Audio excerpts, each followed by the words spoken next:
D and F block element.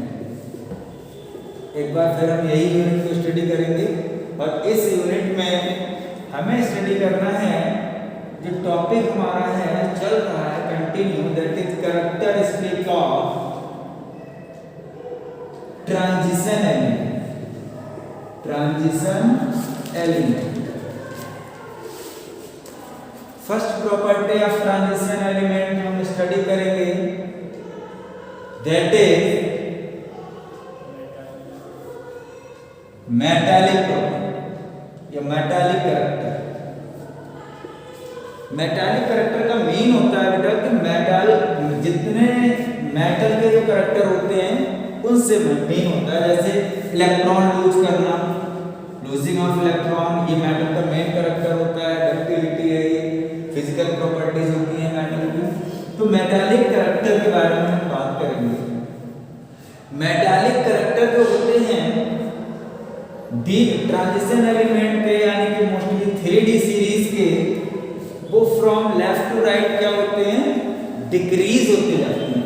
From left to right क्या होंगे बेटा, डिक्रीज होंगे, ग्रेजुअली डिक्रीज। ग्रेजुअल का मतलब होता है एक सीक्वेंस के साथ, धीरे धीरे, ठीक है, धीरे धीरे वो लेफ्ट टू राइट में क्या होंगे बेटा, डिक्रीज होते चले जाएंगे। दूसरी चीज, जितने भी all the metals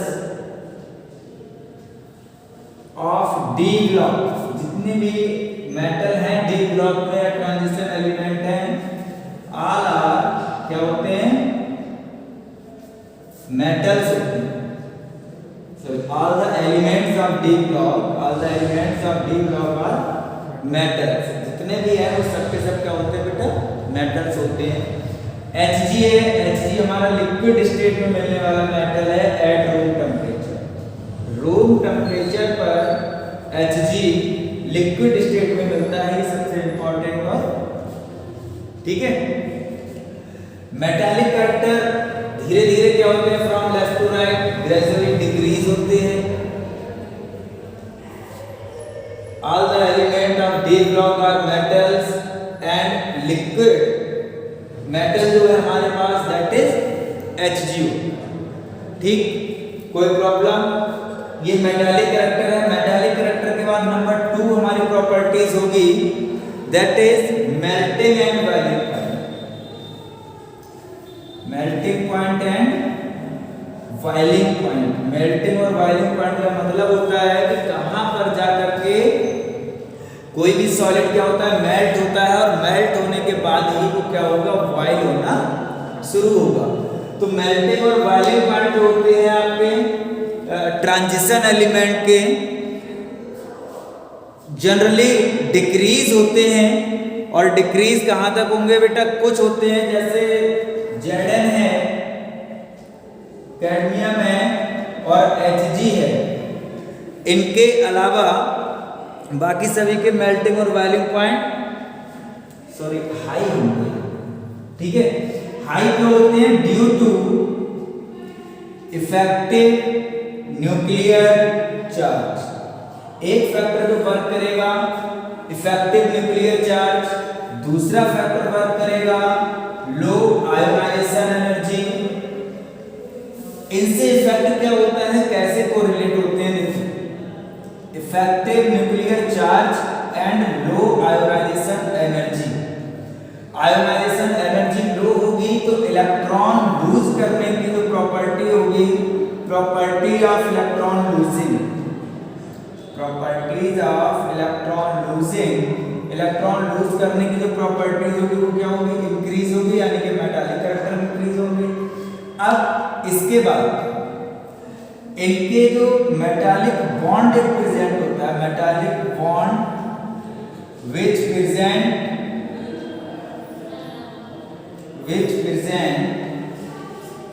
between metals are very strong.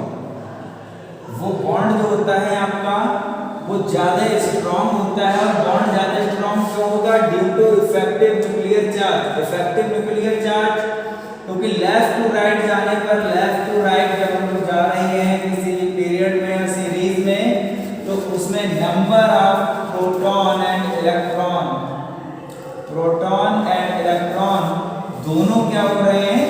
Increase हो रहे हैं, और जैसे जैसे नंबर ऑफ प्रोटॉन और इलेक्ट्रॉन दोनों इंक्रीज होंगे वैसे हमारे पास इफेक्टिव न्यूक्लियर चार्ज की क्या होगी, मैग्नीट्यूड भी क्या होगा, इंक्रीज होगा। और जो मेटल मेटल के बीच में बनने वाला जो बॉन्ड होता है मेटालिक बॉन्ड जिसे कहते हैं, वो मेटालिक बॉन्ड भी क्या होगा, स्ट्रॉन्ग।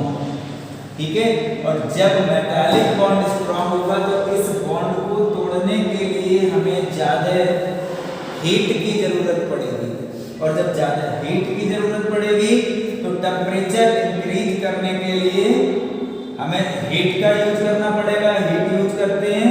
और जैसे जैसे ज्यादा हीट यूज करेंगे वैसे वैसे मेल्टिंग पॉइंट और बॉइलिंग पॉइंट दोनों क्या होंगे, आपके इंक्रीज हो जाएंगे। ठीक है, एक तो मैटर ये आ गया। अब इसके बाद दो प्रॉपर्टीज आपको यहाँ पे बताती है, मेटालिक प्रॉपर्टीज और दूसरा है मेल्टिंग एंड बॉइलिंग पॉइंट। इसके बाद अब हम लोग बात करेंगे next physical characteristics of transition element, that is oxidation state. Oxidation state number 2। Oxidation state क्या होता है बेटा? ऑक्सीडेशन स्टेट पहली चीज तो क्या होती है, ये वेरिएबल ऑक्सीडेशन स्टेट शो करते हैं। वेरिएबल ऑक्सीडेशन स्टेट, जितने भी एलिमेंट हैं डी ब्लॉक में या ट्रांजिशन एलिमेंट है वो सब वेरिएबल ऑक्सीडेशन स्टेट शो करते हैं। वेरिएबल का मतलब होता है कि एक से ज्यादा, मोर देन वन, एक से ज्यादा ऑक्सीडेशन स्टेट शो करते हैं। जैसे मैग्नीज है हमारे पास Mn, तो Mn+2 शो करता है, +3 शो करता है, +2 +4 +5 +6 +7। ठीक है, Mn क्या कर रहा है, इतनी सारी ऑक्सीडेशन स्टेट शो कर रहा है, तो ये क्या हो गए, सभी के सभी वेरिएबल हो गए। स्कैंडियम है, स्कैंडियम +1 शो करता है। इसके अलावा कभी कभी +3 भी शो करता है। कॉपर है हमारे पास Cu+1, यानी कि एक बार कॉपर +1 शो करेगा और एक बार कॉपर +2 शो करेगा। आयरन Fe+2 शो करता है और Fe+3 भी शो करता है। ठीक है, तो ये कुछ हैं जो एक से ज्यादा क्या करते हैं, ऑक्सीडेशन स्टेट को शो करते हैं, तो इन्हें हम कहते हैं वेरिएबल ऑक्सीडेशन स्टेट। तो जो एलिमेंट हैं डी ब्लॉक के, स्पेशली डी ब्लॉक के जो एलिमेंट होते हैं बेटा वो वेरिएबल ऑक्सीडेशन स्टेट क्या करते हैं, शो करते हैं। ठीक है, वेरिएबल ऑक्सीडेशन स्टेट समझ गए। अब दूसरी जो इंपॉर्टेंट चीज है डी ब्लॉक में, हाईएस्ट ऑक्सीडेशन स्टेट किस एलिमेंट की होती है बेटा, ऑस्मियम एंड Ru जिसे कहते हैं रदरफोर्डियम। इनकी होती है, कितनी होती है, 8 होती है। अगर कोई कहे हाईएस्ट ऑक्सीडेशन स्टेट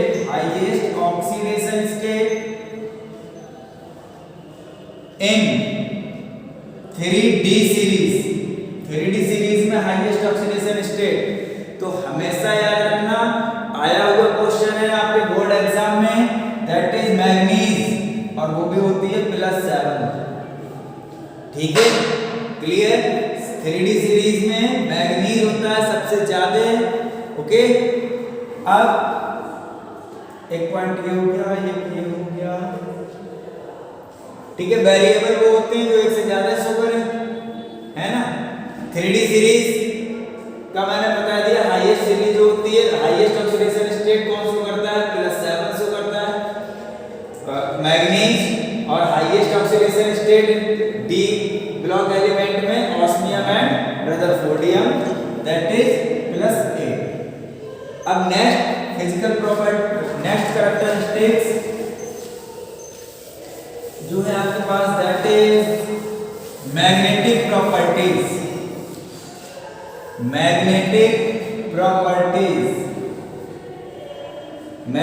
प्रॉपर्टीज बेटा क्या होती हैं, वो प्रॉपर्टीज होती हैं जो क्या करें,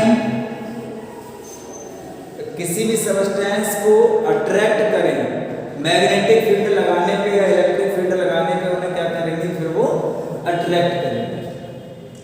तो मैग्नेटिक प्रॉपर्टीज देखो, दो टाइप के सब्सटेंस आपने पहले से ही पढ़ रखे हैं, एक होता है पैरामैग्नेटिक और सेकंड होता है diamagnetic. First is paramagnetic, second is diamagnetic.